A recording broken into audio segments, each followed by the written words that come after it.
Have you ever wondered where your favorite spices came from? Did they grow in ancient gardens or on exotic islands? Who used them? And what forgotten flavors have been lost to time? What is different about how our ancestors used spices from how we use them today? Join us as we uncover the surprising origins of these everyday ingredients and learn how they shaped history and culture.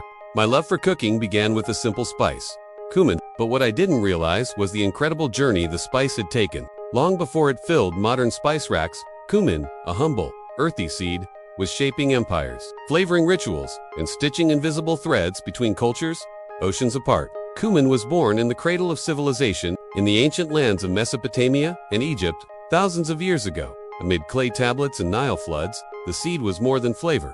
It was power. It is written in both the Old and New Testaments of the Bible that cumin was indeed used by the ancient Egyptians as a spice and for its medicinal properties. Matthew 23:23 refers to the Pharisees tithing cumin, among other spices, highlighting its importance. Primarily, its usage as a treatment for gastrointestinal issues. The Egyptians also used cumin in mummification rituals, believing its pungent scent warded off evil and preserved the soul. But in the kitchens of the poor and royal alike, it seasoned stews of lentils and barley, offering warmth and depth with just a whisper. As trade routes formed and caravans snaked through the desert, cumin began its migration. Small sacks of the seed traveled with nomads, stored in woven pouches, and passed between traders as currency, medicine, and flavor.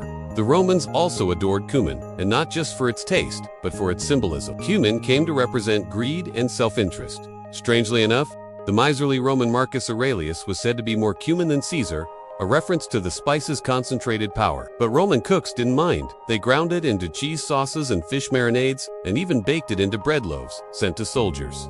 With more refined meals being dressed with coriander for a citrusy taste or mint for its fresh, cooling flavor. The Romans also used cumin for a more ridiculous purpose, believing that consuming it would mean you would fart less, or at least not have them smell as bad. We know today that cumin does actually help to relieve bloating, due to its compounds that aid in reducing gas production in the stomach and intestines. So, maybe not that ridiculous. In Mexico, cumin found a new purpose. It fused with chilies, lime, and corn, helping give birth to the rich complexity of Tex-Mex cuisine centuries later. Here, cumin was less sacred and more defiant, a bold, smoky rebellion in a taco or chili pot. Meanwhile, in Europe, cumin's popularity began to fade. It was too common, too rustic. Black pepper and nutmeg were more fashionable, but cumin never disappeared. It simmered quietly in immigrant kitchens, and family recipes passed in whispers. However, in the 20th century, as globalization intensified, cumin surged back. With the rise of Indian, North African, and Middle Eastern cuisines in Western cities, cumin re-emerged as a gateway spice. Chefs praised its depth, its ability to anchor a dish in something ancient. From curry blends to falafel, cumin now stood for authenticity. But something else happened. What was once a symbol of selfishness in Rome became a symbol of cultural fusion.